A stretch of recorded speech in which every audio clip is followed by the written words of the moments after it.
Amiram, do you really think you can stand up to the three of us? Tyler laughed, his eyes gleaming with malice as he twirled a knife between his fingers. A crowd of students formed a tight circle around them, filming everything on their phones. No one dared to intervene. Alex stood alone, his glasses reflecting the midday sun, his posture deceptively relaxed. "Last chance to walk away," he said quietly. Tyler's laughter turned into a snarl. "I'm going to enjoy this." He lunged forward, the blade glinting in the sunlight.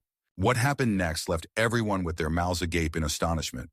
In one fluid motion, Alex moved like water, his hand intercepting Tyler's wrist mid-lunge.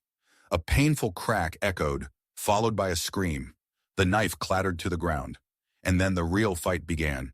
The best part is yet to come. Stay tuned to find out how it all ends. For now, like and subscribe to the channel so you don't miss out. Alex Mitchell, a 15-year-old teenager with tousled chestnut hair and square glasses that constantly slid down the tip of his nose, stood before the imposing facade of Lincoln Middle School. His shoulders were tense, and his fingers nervously fiddled with the strap of his backpack, stuffed with new textbooks and notebooks. This was his first day at a new school after his family moved from Portland to Chicago due to his father's promotion. The school looked like a typical American institution, a 3-story brick building with wide windows and a neat lawn in front of the entrance. But to Alex, it felt like a fortress full of unknown dangers. Inhale, exhale. He mentally repeated the mantra his father, a professional mixed martial arts coach, had taught him. Fear is just a signal, Alex. It doesn't define you. What no one at Lincoln School knew, and what Alex hoped to keep a secret, was that behind his slender figure and soft facial features lay a 3-time national champion in youth jiu-jitsu. Since the age of 7, he had trained daily under his father's guidance, learning not only grappling techniques but also the philosophy of martial arts. Kushakunum. True strength is not in the ability to inflict pain, but in the ability to protect and remain calm even in the face of danger. His father often told him. These words became his internal compass. In his previous school, Alex was respected for his athletic achievements, but here he decided to start with a clean slate. No mentions of medals or titles.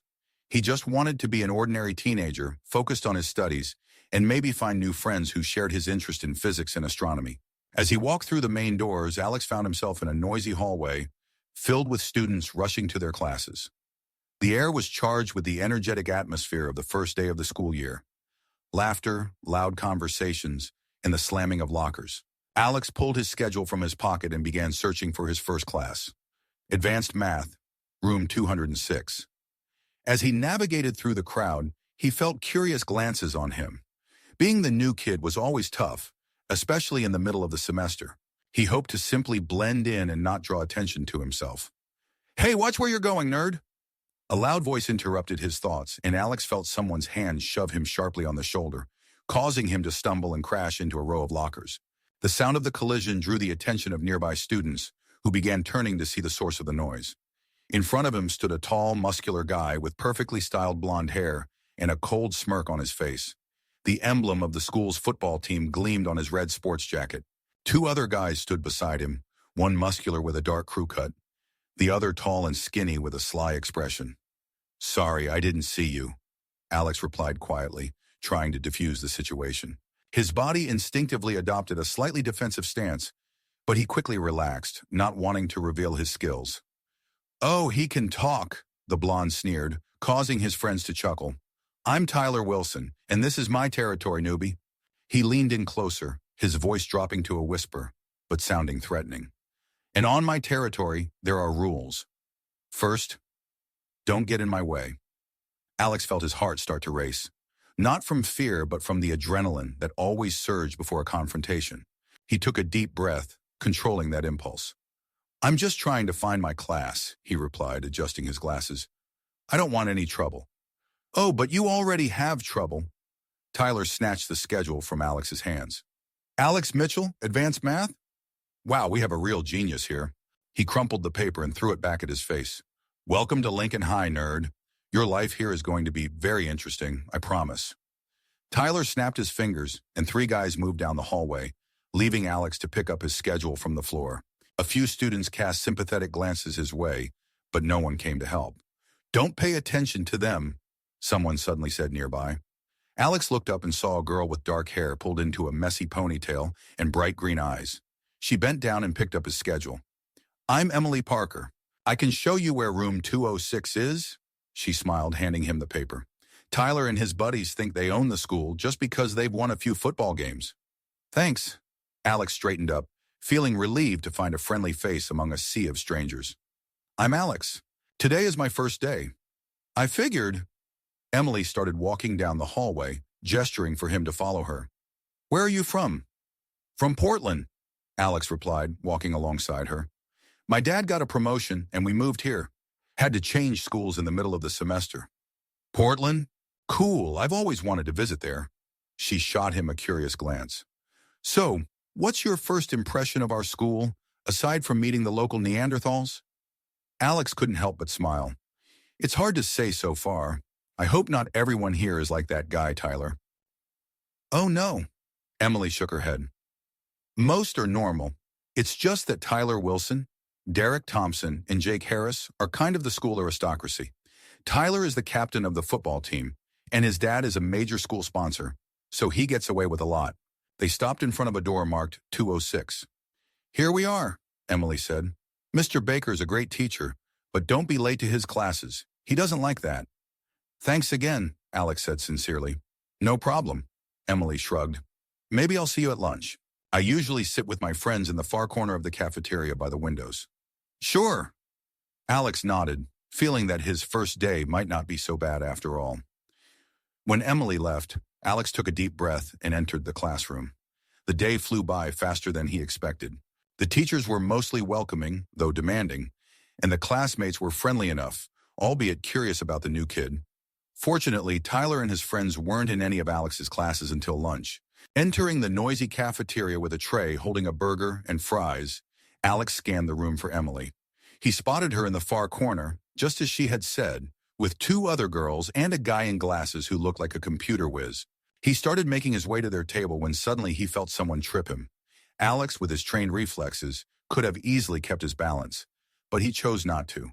He allowed himself to stumble, though he managed to keep the tray steady enough so that the food didn't fall to the floor. "Oops, sorry, newbie. Didn't see your short legs there." Tyler's laughter rang out from the table with the football team and a few cheerleaders. Alex ignored his comment and continued on his way to Emily's table. "I see you've already met the royal family," Emily said as he joined them. "Cheer, this is Jason, Lisa, and Megan," she introduced her friends. "Hi." Alex nodded at them. "Yes, Tyler and I exchanged pleasantries this morning." "Don't let them get to you," Jason said, adjusting his glasses. "They're like that with everyone who isn't in their elite circle, especially with newcomer," added Lisa, a curly blonde with a kind smile. "They're like vultures smelling fresh meat." "Thanks for the warning." Alex smiled weakly, starting to eat his lunch. "But I'm used to handling difficulties." "Cherie, oh, you don't understand." Megan, a dark-haired girl with a serious look, said quietly. "Tyler and his friends are not just school bullies. Last year, they drove one guy to the point where his family had to move." Alex frowned. "And the administration does nothing?" The four friends exchanged glances. "Principal Hammond is afraid of losing funding from Tyler's dad," Emily explained, "and Coach Reynolds values Tyler too much as a star of the football team. So I advise you to stay away from them," Jason concluded. Alex chewed thoughtfully on his fries. He had never sought out conflict, but he didn't shy away from it either. As his father often said, sometimes the only way to stop bullying is to fight back. "I'll keep that in mind," he finally said. The rest of lunch went in a more positive direction. Alex learned that Emily was the president of the debate club and wrote for the school newspaper. Jason participated in programming competitions. Lisa played the cello in the school orchestra, and Megan was the captain of the track team. "Do you have any hobbies?" Lisa asked, looking at him with interest. Alex hesitated for a moment. He could tell them about his jiu-jitsu titles, how he trained for 4 hours every day, about his meditation and competition preparation. But he decided to keep that a secret, at least for now. "Nothing special," he shrugged. "Well, I sometimes read science fiction, love astronomy, do a bit of sports." "What kind of sports?" Megan immediately asked with interest. "Various," Alex replied evasively. "Running, push-ups, nothing serious." The bell interrupted their conversation, signaling the end of lunch break. Kunina, what's your next class? Emily asked as she stood up. Alex looked at his schedule. Gym with Coach Reynolds. The four friends exchanged meaningful glances. What? Alex asked. It's just that the football team has gym class too right now, Jason said. Good luck, dude. With a heavy feeling, Alex headed to the gym. The locker room was already filled with guys changing into their sports gear. Alex chose a secluded corner and began to change, trying not to draw attention to his body, which despite appearing thin, was actually strong and muscular from daily training. He was just putting on his sports shirt when he heard a familiar voice. Look who's here, our new friend, Nerdy Alex. Tyler and his two friends surrounded him, smirking with ill intentions. I just want to change and go to class, Alex said calmly, trying not to show irritation. Of course, Tyler winked at Derek and Jake. But first, a little initiation into the traditions of our school. Before Alex could react, Jake grabbed his backpack and gym bag, while Derek blocked his way. Let me guess, Tyler drawled, rummaging through his things. You probably have your mom's notes wishing you a good day? Or maybe a little teddy bear for courage? Alex clenched his fists, feeling his pulse quicken.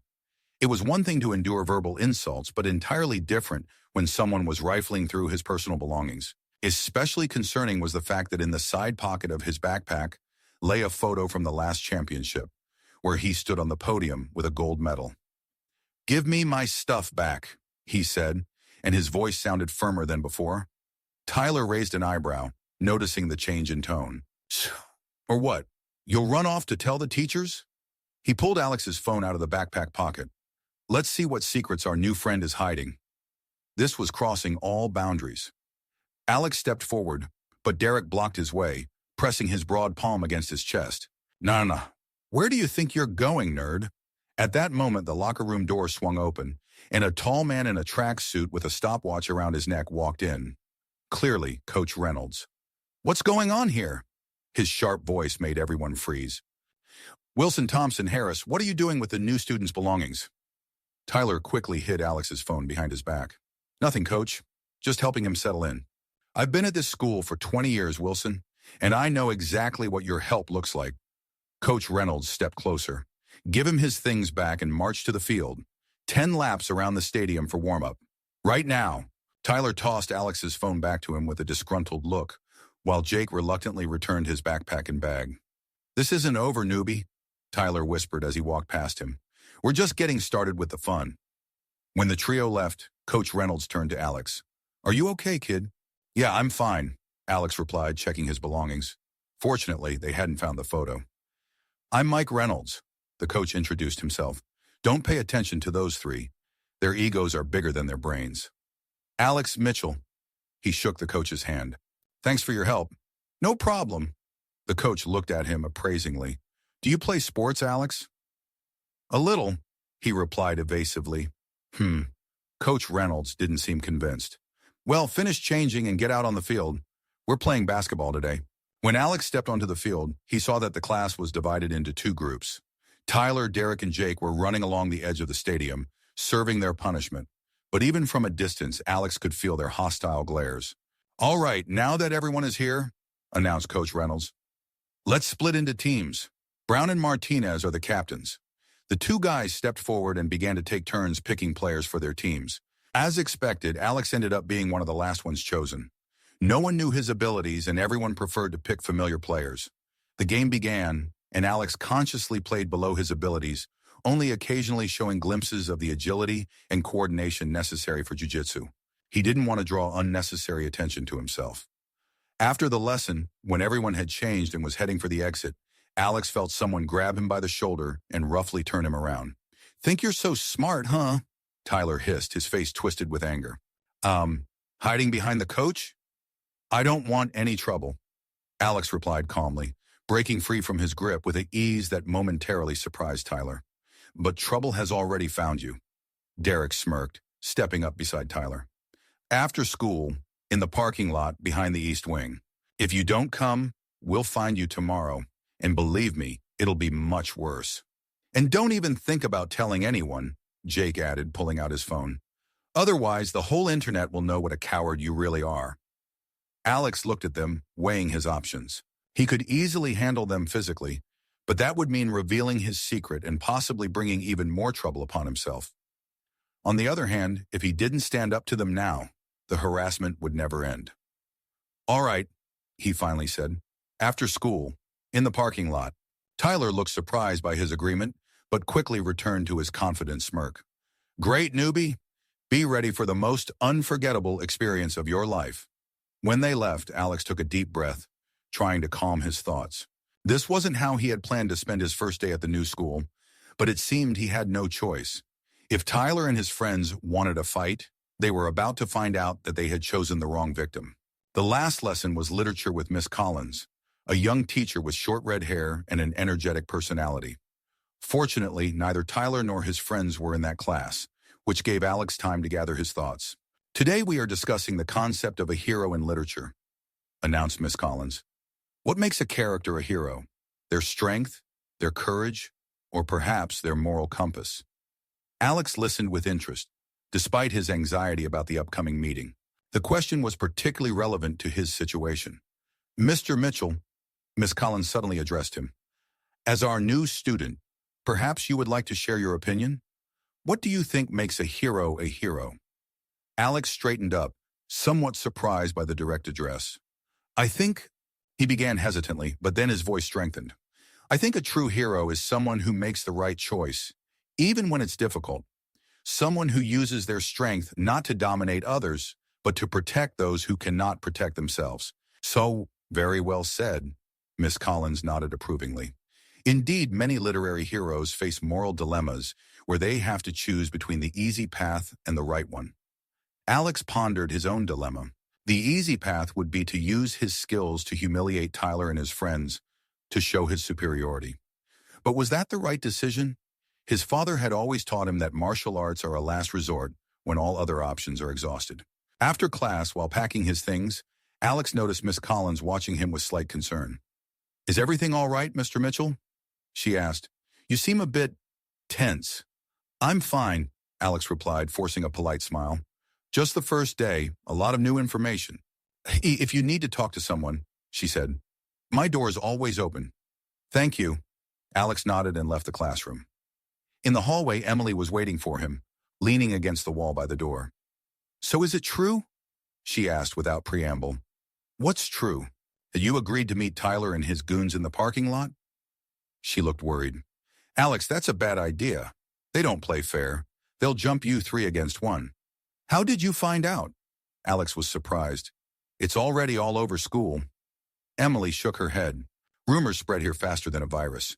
But you have to understand, it's a trap. They want to humiliate you in front of the whole school." "I have to go," Alex said firmly. "If I don't go today, they won't leave me alone tomorrow or the day after." "Then I'm going with you," Emily declared resolutely.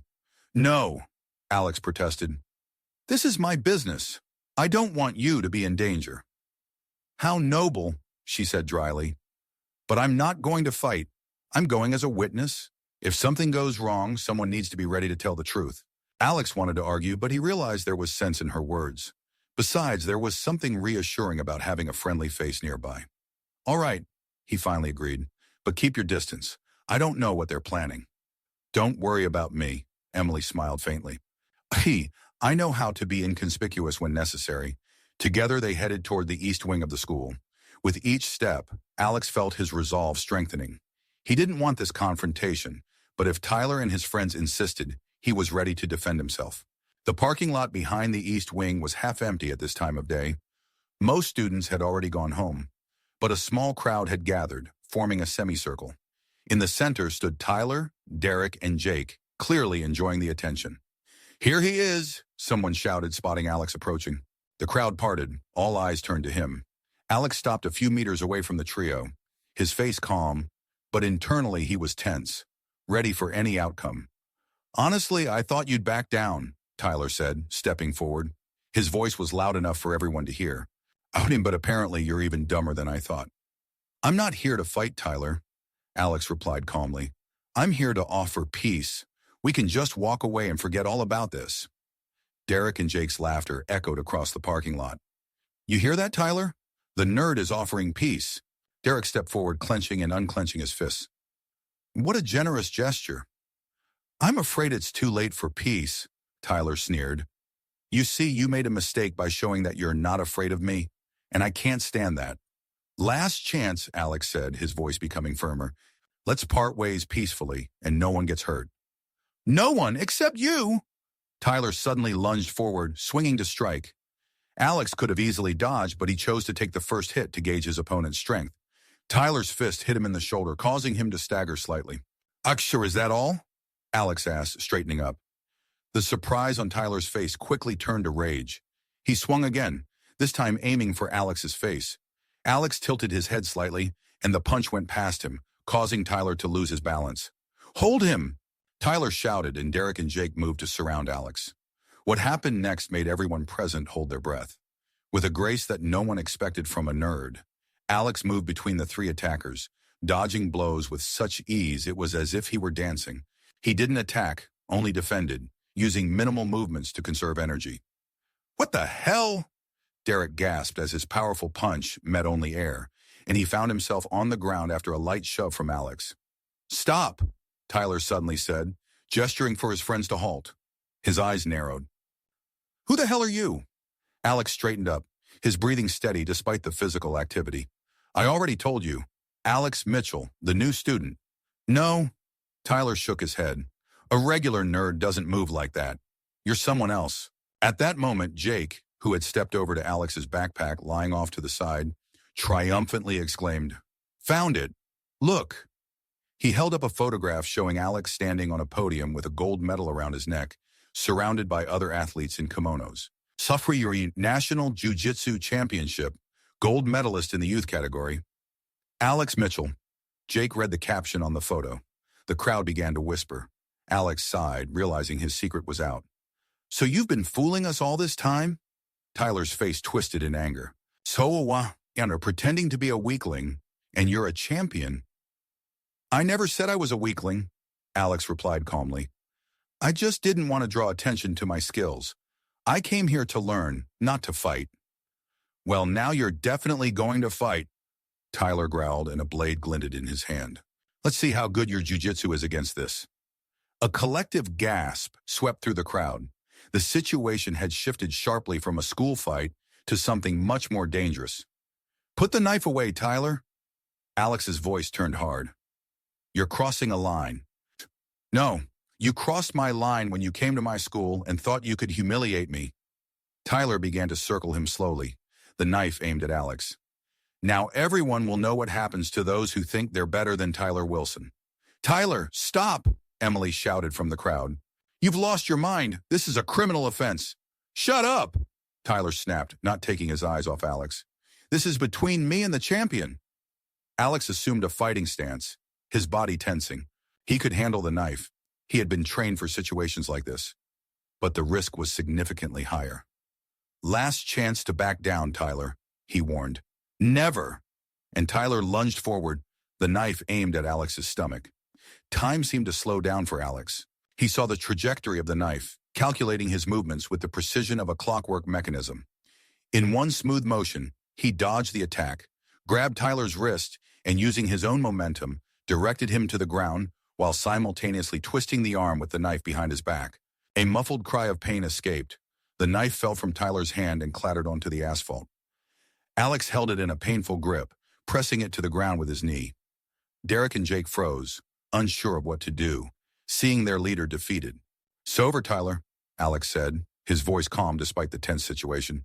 This isn't a movie, and it's not a game. A knife is a real threat to life. Do you understand that you could have killed someone? Tyler didn't respond, only groaned in pain. Let him go, Derek demanded, stepping forward. Don't move, Alex warned. I don't want to hurt any of you, but I will defend myself if I have to. At that moment, a loud whistle sounded, and the crowd parted, allowing Coach Reynolds to pass through. What the hell is going on here? He thundered, surveying the scene. His gaze fell on the knife lying on the asphalt, and his face paled. Wilson, is this yours? Alex slowly released Tyler, allowing him to get up. He rubbed his wrist, his face twisted in a mix of pain and humiliation. It was self-defense, Coach, Emily said, stepping forward. I have it on video. Tyler threatened Alex with a knife. Coach Reynolds shook his head, his face growing darker. "Everyone go home," he ordered. "The show is over. And you four," he pointed at Alex, Tyler, Derek, and Jake, "to the principal's office." Immediately, the crowd began to disperse reluctantly, many still casting glances at Alex, now mixed with respect and even fear. As they walked to the main building, Tyler kept his distance from Alex, his former confidence completely gone. Derek and Jake followed him like lost puppies without their leader. "For your information," Coach Reynolds said quietly, aligning himself with Alex, "what you did was impressive, but also damn dangerous. You could have been hurt." "I knew what I was doing," Alex replied. "My dad has been training me since I was 7. Nevertheless," the coach shook his head, "next time, if you feel threatened, come to me or another teacher. Don't solve problems on your own." "You're right," Alex agreed. "But it wasn't just about me. I was trying to protect other students too. People like Tyler can't be left unpunished. Otherwise, they'll never stop." "There is some truth to that," the coach admitted, opening the door to the administrative wing. "But there is a difference between justice and revenge, and a fine line between protection and violence." In Principal Hammond's office, a tall woman in a strict suit with a stern look and pursed lips was already waiting for them. "Coach Reynolds, explain what happened," she demanded, her voice as cold as ice. "Madam Principal, we had a situation in the parking lot," the coach began. "Apparently, Mr. Wilson threatened the new student, Mr. Mitchell, with a knife." "That's a lie," Tyler suddenly exclaimed. "Sure, I didn't threaten anyone. It was just a school argument that got out of hand." "We have witnesses and video evidence, Mr. Wilson," Principal Hammond said coldly. "Miss Parker has already provided me with proof." Tyler paled, realizing the seriousness of the situation. "Sakawam, it was a misunderstanding," he tried to justify himself. "I didn't mean to hurt anyone." "Carrying a weapon in school is a serious violation, Mr. Wilson," the principal continued, "not to mention threatening the life of another student. This is grounds for immediate expulsion and criminal prosecution." "You can't expel me," panic showed on Tyler's face. "My dad, your father is already on his way," the principal interrupted him. "And believe me, he is no less shocked by your behavior than I am." Alex silently watched the unfolding events. He didn't want Tyler to be expelled, despite everything he had done. Expulsion could only intensify his bitterness and anger. "Madam Director," he finally said, "I don't think expulsion is the best solution." All eyes turned to him. What do you propose, Mr. Mitchell?" the director asked, raising an eyebrow. "Tyler made a mistake, a serious mistake." Alex looked directly at his recent opponent. "But we all make mistakes. Perhaps instead of expulsion, it would be better to use this incident as an opportunity for growth and change." "An interesting suggestion from someone who was threatened with a knife," the director remarked dryly. My father always said that true strength lies not in destroying an opponent, but in turning him into an ally." Alex continued, "Perhaps Tyler needs not only discipline, but also an understanding of the consequences of his actions." The director pondered, tapping her fingers on the table. "Konewachun, what do you specifically propose?" "A temporary suspension with community service at school," Alex replied, "and maybe mandatory anger management classes. And," he paused for a moment, gathering his thoughts, "I could teach him some principles of martial arts. Not fighting techniques, but the philosophy of self-control and respect." Tyler looked at Alex with disbelief and confusion. He clearly didn't understand why he was defending him after everything that had happened. "That's an unusual proposal," Director Hammond said, "but not without merit. Of course, given the seriousness of the violation, I must consult with the school board and law enforcement. Mr. Wilson, considering what happened, you are immediately suspended for 2 weeks, and your return depends on the results of the investigation and the psychologist's assessment." Tyler nodded, his usual confidence completely gone. "And as for you, Mr. Thompson and Mr. Harris," the director continued, addressing Derek and Jake, "you will receive a week of suspension and a written warning. If this happens again, the consequences will be more severe." "Yes, ma'am," both mumbled, avoiding her gaze. "Mr. Mitchell," the director turned her gaze to Alex, "while I appreciate your ability to defend yourself, in the future, I recommend that you reach out to school staff when conflicts arise." "I understand," Alex nodded. "It won't happen again." "Good." Director Hammond stood up. "You are all free for today, Coach Reynolds, please ensure they all leave the school premises safely. As they exited the office, Tyler unexpectedly stopped Alex, gesturing for the coach to give them a moment. Why? He asked, his voice quiet and uncertain. Why did you stand up for me? After everything I did? Alex looked him straight in the eye. Because everyone deserves a second chance, and because true strength lies not in destroying an opponent, but in understanding him. Tyler stared at him for a long time, as if trying to decipher a complex puzzle. I don't know what to say, he finally spoke. You don't need to say anything, Alex replied. Just think about what happened and decide what kind of person you want to be moving forward. With those words, he turned and walked toward the exit, where Emily was waiting for him. That was incredible, she said as they stepped outside. The way you moved, how you handled the knife, and then how you stood up for Tyler. Why? Alex shrugged, smiling for the first time that long day. My father always said, win not by strength, but by wisdom, not with hands, but with heart. And today I understood what he meant. They walked along the path to the main gates of the school, the evening sun casting long shadows on the ground. You know, Alex continued, I was worried about moving, about the new school, about having to start all over again. But now I think that maybe this was a chance not only for Tyler to change, but for me as well. How so? Emily asked curiously. In my old school, everyone knew me as a champion, Alex explained. This defined me. Here I wanted to be someone else, just an ordinary guy. But today I realized that I can't run away from who I am. And maybe that's not so bad. Emily smiled, gently touching his hand.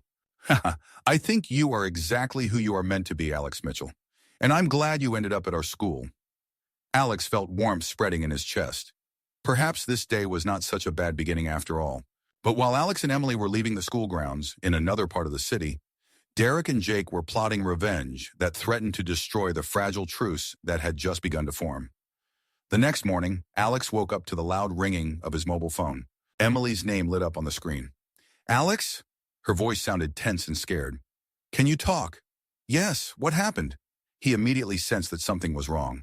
It's Derek and Jake, she said quickly. They ambushed me on the way to school. They told me to deliver a message to you. Alex sat up in bed, fully awake, his heart racing. What message? Did they do something to you? No, I'm fine, Emily hurried to reassure him. But they said Tyler is in big trouble because of you. His dad was furious when he found out what happened. They said you're going to get it too. Emily, where are you right now? Alex asked, already jumping out of bed and starting to get dressed. I'm at school in the library. I came early. They didn't follow me all the way, just delivered the message and left. Stay there. I'll be there soon, said Alex, quickly pulling on his jeans and t-shirt. Alex, Emily's voice trembled.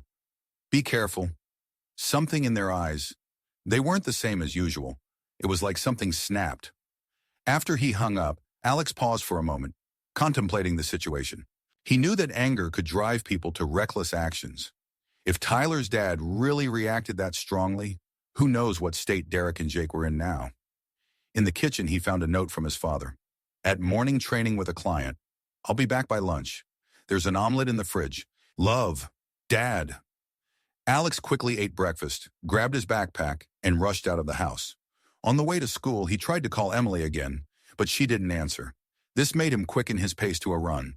When Alex arrived at school, it was still early, and most students had not yet arrived. He headed straight to the library, but it was empty. The librarian said Emily had been there, but left a few minutes ago with two guys who said they were her friends. The anxiety inside Alex turned into full-blown panic. He quickly pulled out his phone and dialed Emily's number again. This time, a stranger's voice answered. Hey, champ, Derek sneered. Looking for your girlfriend? Where's Emily? Alex demanded, his voice cold as ice. Don't worry, she's fine. For now, Derek replied.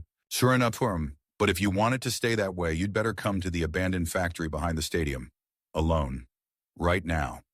If you lay a finger on her, Alex started but was interrupted by laughter. What are you going to do, Karate Kid? Throw us across the room? That was Jake's voice now.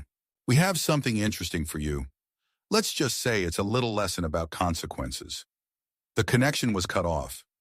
Alex stood there, gripping the phone tightly, rage and fear battling within him. He knew that going there alone without telling anyone was reckless, but he also knew that if he went to the authorities, Emily could get hurt. He typed a message to his dad. "Urgent matter, I won't be at school today. I'll explain later." Then after a moment's thought, he added, "If I'm not back by 3, call the police and tell them I'm at the abandoned factory behind the school stadium." After sending the message, Alex headed to the factory. It was an old abandoned red brick building that had once been a textile factory. It had stood empty for several years, awaiting demolition. Alex knew about this place from conversations at school. Some students used it for meetings after classes, away from the eyes of teachers and parents. When he arrived at the factory, he paused for a moment to calm his breathing and focus. His father taught him that fear and anger are poor advisors in a fight. One must maintain clarity of mind and control over one's emotions. The main entrance was boarded up, but the side door was ajar. Stepping inside, Alex found himself in a large empty room with high ceilings. Sunlight streamed through the dirty windows under the roof, creating dusty beams in the dimness. "Emily?" he called, his voice echoing through the empty space. "She's here, champ," Derek's voice responded from somewhere above. Alex looked up and saw a metal balcony on the second floor. Derek and Jake stood there, and between them was Emily, with a frightened expression on her face. Her hands were tied in front of her, and Jake was holding her tightly by the shoulder. "Let her go," Alex demanded, taking a step forward. "Your problem is with me, not with her." "Oh, we'll let her go," Derek said, "after we teach you a lesson. You see, because of you, our friend is going through hell at home right now. His father took everything away from him, his phone, his car, even forbade him from leaving his room. And it's all because of you and your posturing." "I didn't want things to turn out this way," Alex said honestly. "I offered the principal a second chance for Tyler." "Yes, very noble," Jake replied sarcastically. "You made yourself a hero, and Tyler an unstable psycho with a knife. Do you know what they're saying at school now? That you took him down like a nobody. His reputation is ruined." "Listen," Alex tried to speak calmly, despite the rising anger. "I understand that you're upset, but this isn't the solution. Let Emily go, and we'll talk like civilized people." "Oh no, we have a better plan," Derek smirked. "You see, we can do something too." With those words, he pulled a gun from his pocket. Not a toy, not a BB gun. A real gun, black and deadly. Alex froze. All his training, all his jiu-jitsu skills couldn't prepare him for this. A knife was one thing, but a gun, that was a completely different level of threat. "Omornar, are you out of your mind?" But he breathed. "Where did you get a gun?" "Dad's," Derek replied casually. "Don't worry, I know how to handle it. We're not going to kill anyone, at least not as long as you do what we say." "Stop this," Emily cried, trying to break free from Jake's grip. "You don't understand what you're doing. This isn't just a school fight. This is a crime." "Shut up," Jake barked, yanking her by the shoulder. "So what are we going to do?" Alex asked calmly, feverishly considering his options. "What do you want?" "For starters," Derek said, "you're going to call Principal Hammond and say that you lied, that Tyler didn't threaten you with a knife, that it was just a prank that got out of hand, that the video was edited. And then," Jake added, "you'll write a confession that you set it all up to look like a hero, and we'll post it online so the whole school can see what a pathetic liar you really are." Alex mentally assessed the distance to the stairs leading to the balcony. Even with his speed, Derek would have time to shoot before he reached them. "And how do you envision this going forward?" Alex asked. "After I do this, you'll just let Emily and me go, and that's it?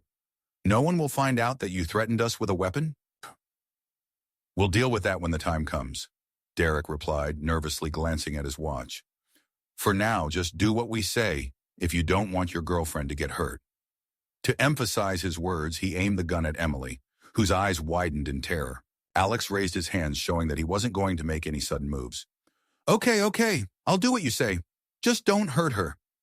He slowly took out his phone, trying to maintain an outward calm, even though a storm of emotions raged inside him. He was angry, not only at Derek and Jake, but also at himself for allowing the situation to escalate to this point. He should have foreseen that they wouldn't leave things as they were. He should have protected Emily better. "Don't do this, Alex," Emily said quietly, looking down at him. "They're crazy. They won't stop." "I said shut up!" Jake tugged at her bound hands, causing her to cry out in pain. At that moment, something snapped inside Alex. The anger he had been holding back surged forth, but not as uncontrolled rage. It manifested as cold, focused determination. He recalled his father's words. A true warrior is not one who feels no fear or anger. A true warrior is one who uses those emotions, directing them like the blade of a sword. All right, he said with unexpected calmness. I'll make a call, but first show me that the gun is real. I want to be sure I'm not doing this over a toy. Derek looked puzzled. Are you kidding? No, Alex replied firmly. I want to be sure I'm dealing with a real threat before I ruin my life. Prove it to him, Jake said impatiently. Let him make the damn call. Derek hesitated for a moment, then raised the gun and fired it into the air, towards an empty barrel in the corner of the room. The loud shot echoed through the empty factory, making Emily gasp in fright. Happy now? Derek asked, aiming the gun back at Alex. Alex nodded, internally recoiling at the confirmation of his fears. It was a real gun, and these two were indeed dangerous. But the shot gave him what he wanted, a confirmation of their intentions that would be audible on the recording of the phone call. More importantly, it provided him with Derek's exact location while he was momentarily distracted. Make the call, Jake ordered. Alex picked up the phone, pretending to dial the principal's number. Instead, he secretly activated the recording and spoke loud enough to be heard. Derek Thompson and Jake Harris are holding us with Emily Parker at an abandoned factory behind the school stadium. They have a firearm. They're demanding that I lie about yesterday's incident with Tyler Wilson. This is a recording as evidence. What are you doing? Derek shouted, panic distorting his features. Stop! Who are you telling this to? No one, Alex replied calmly, putting the phone back in his pocket. It's just a recording. And if you don't let Emily go right now, I'll hit send, and this recording will go to the police, my father, and the school principal. You're bluffing, Jake hissed, but uncertainty was already creeping across his face. Test me, Alex said firmly. I'm not joking. Let Emily go, and we'll all just walk out of here. No one will know about the gun. I won't press charges. This is your only chance to get out of this situation without serious consequences. Derek and Jake exchanged glances, panic beginning to take hold of them. They clearly hadn't expected this turn of events. He's bluffing, Derek said uncertainly. He hasn't said anything. Are you sure? Alex asked. Are you willing to risk your future? Because if this recording goes out, you both are looking at prison time. Kidnapping, threats with a firearm, illegal possession of a weapon. The list is long. A tense silence hung in the air. Alex could see the resolve of the two guys starting to melt under the weight of the reality of the situation they were in. Suddenly, Emily seized the moment of doubt. She moved sharply, striking Jake in the stomach with her bound hands with such force that he doubled over, gasping for air. Then she dashed towards the balcony railing. Stop! Derek shouted, turning to her with the gun. Time seemed to slow down for Alex. He saw Derek's finger tense on the trigger, the gun turning towards Emily. Instincts took over. With incredible speed, he lunged forward, simultaneously grabbing a metal rod from the floor, a remnant of the crumbling factory structure. With the precision and force that only years of training could provide, Alex hurled the rod like a spear. He hit Derek in the hand just as the shot rang out. The bullet flew into the ceiling, showering everyone with dust and small debris. Derek dropped the gun, which clattered loudly as it fell onto the metal floor of the balcony. Emily, without wasting a second, rushed over and kicked it into a far corner, out of reach of both guys. Alex was already on the stairs, flying up the steps with such speed that it seemed he barely touched them. When he reached the balcony, Derek was clutching his injured hand, while Jake still couldn't straighten up after Emily's blow. It's over, Alex said, positioning himself between them and Emily. End this now, before anyone gets seriously hurt. You don't understand, Derek gasped through the pain. Tyler was everything to us. He made us someone. Without him, we're nobody. That's not true, Alex said firmly. You can be whoever you want to be. But this, he gestured around at the situation, is not the way. You're smarter than this. Better than this. At that moment, the factory doors burst open and several figures rushed in. It was Alex's father, Coach Reynolds, and two police officers. Alex, his father shouted, quickly assessing the situation. Are you okay? Yeah, Dad, Alex replied, keeping his eyes on Derek and Jake. But we need help. Derek's hurt and Emily's tied up. Over the next hour, a scene unfolded that Alex hoped he would never have to witness again. The police arrested Derek and Jake. Paramedics treated Derek's wound and checked Emily for injuries. The gun was seized as evidence, and all parties gave their statements. It turned out that Alex's message to his father did not go unnoticed. Concerned about its content, Michael Mitchell immediately called the school, where he learned from the librarian about Emily's strange departure with two guys. Connecting the dots, he contacted Coach Reynolds, who knew the location of the abandoned factory, and together they alerted the police. Later, sitting in Principal Hammond's office with his father and Emily's parents, Alex felt physically and emotionally drained. "What you experienced today is unforgivable," the principal said, her usually stern face softened by genuine concern. "I am very sorry this happened in our school, with our students." "What will happen to Derek and Jake?" Alex asked. "That's no longer a school matter," his father replied. "It's a criminal offense. They will be charged with kidnapping, armed threats, and a number of other serious charges." "They just got confused," Alex said quietly. "They thought they were protecting their friend."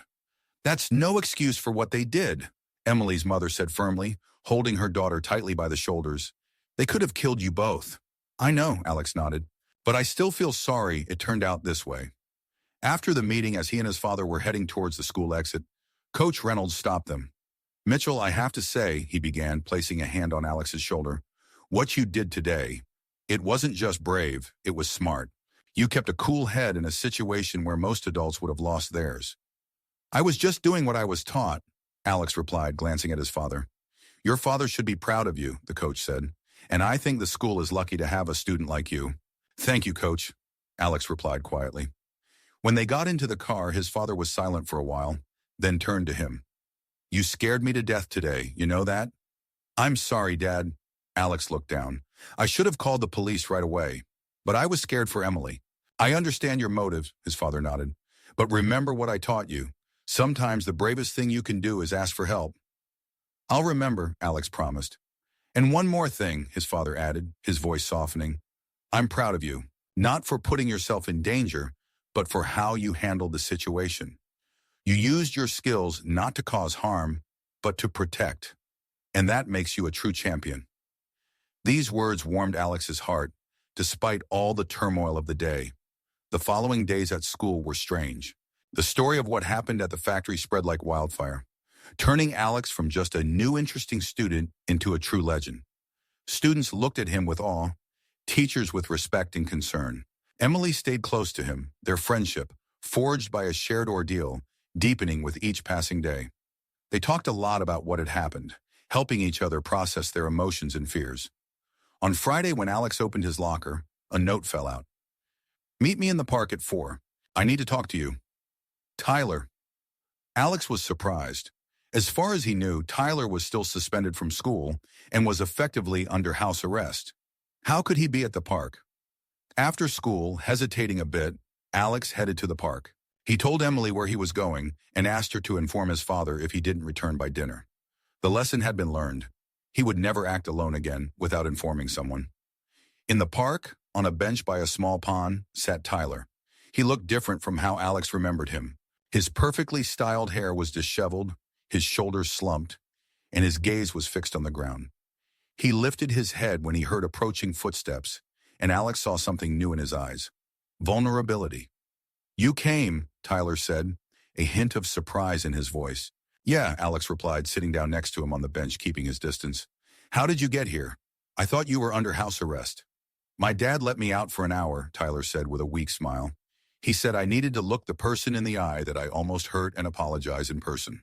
I was lucky that the charges were reduced thanks to your advocacy."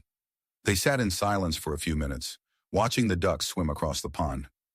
"I heard what happened with Derek and Jake," Tyler finally said. It's awful. I never thought they would go that far." "They thought they were protecting you," Alex replied. "No," Tyler shook his head. "They thought they were protecting their own reputation. Without me, they were nobody and they knew it." "Just like you," Alex said calmly, meeting Tyler's gaze. He sighed. "Yeah, just like me. I always thought being on top was everything. Having power so that everyone feared you, respected you, followed you. But now I see that it was empty. I wasn't happy. I was just empty." "It's never too late to change," Alex said. "Do you think?" Tyler raised an eyebrow. "After everything I've done? After my friends almost killed your girlfriend because of me?" "It's not your fault," Alex said firmly. "You didn't ask them to do that. You didn't tell them to take a gun and threaten someone. No, but I created an environment where it seemed right, Tyler countered. I was the one who taught them that strength is all that matters. Alex thought for a moment. You know, my dad always said that the hardest thing in any art is not learning how to fight, but learning when not to fight. Maybe the hardest thing for you now is learning to be strong in a new way. Strong not through fear and power, but through understanding and respect. Tyler looked at him for a long time, as if seeing him for the first time. You're strange, you know that, he finally said with a hint of his old smirk. Most people in your position would hate me. Hate only breeds more hate, Alex replied. Besides, I had good training. Yeah, I saw. Tyler rubbed his wrist, recalling how Alex had disarmed him. Listen, I know my word doesn't mean much right now, but I want to apologize. For the knife. For everything. I truly regret it. I believe you, Alex simply said. They sat in silence again, but now it was comfortable, as if the first layer of ice between them had begun to melt. So what now? Tyler asked. What happens next? Well, as far as I understand, you'll be back in school in a week. Then there will be community service. And also, Alex smiled, you'll have a chance to learn how to control your anger from a 3-time national champion in jiu-jitsu. Sounds like a plan. Tyler extended his hand. Thank you, Alex. For everything. Alex shook the outstretched hand, feeling that this moment meant much more than just a truce between two former rivals. It was a moment of transformation, a moment when both of them decided to become something more than just a bully and a nerd, more than just a winner and a loser. That Saturday evening, as planned, Alex went to the park outside of town to watch the meteor shower with Emily and her friends. They spread a blanket on the grass and lay there, gazing up at the star-studded night sky. When the first meteor streaked a bright line across the black canvas of the sky, Emily took Alex's hand. Thank you, she said quietly. For what? He asked, turning his head to see her profile in the moonlight. For saving me, Emily replied. For being brave when I was scared. For not becoming like them, even when you could have. I was scared too, Alex admitted. Sometimes being brave is just doing what needs to be done, even when it's frightening. And you did it, Emily squeezed his hand tighter. You're a real hero, Alex Mitchell, but not because you're a jiu-jitsu champion, because you're a good person. Alex felt warmth spreading in his chest. He looked up at the sky, where meteors continued to fall like a shower of stars, creating an unforgettable spectacle. In that moment, he realized that all the trials he had gone through over those 2 days, all the fears and difficulties, had led him exactly where he was meant to be. He was no longer just a rookie, just a champion, just a guy in glasses who wanted to remain unnoticed. He was Alex Mitchell, a person who had found his place, his strength, and his heart. And above them, in the endless ocean of stars, the cosmic dance of light continued, reminding that in this vast world, there is a place for everyone, for bullies and nerds, for champions and newcomers, for all who seek their path among the stars. And Alex knew that whatever challenges awaited him ahead, he was ready to face them with an open heart and unwavering spirit. Because a true champion is not the one who never falls, but the one who always finds the strength to rise and move forward. And this truth he would carry with him for the rest of his life.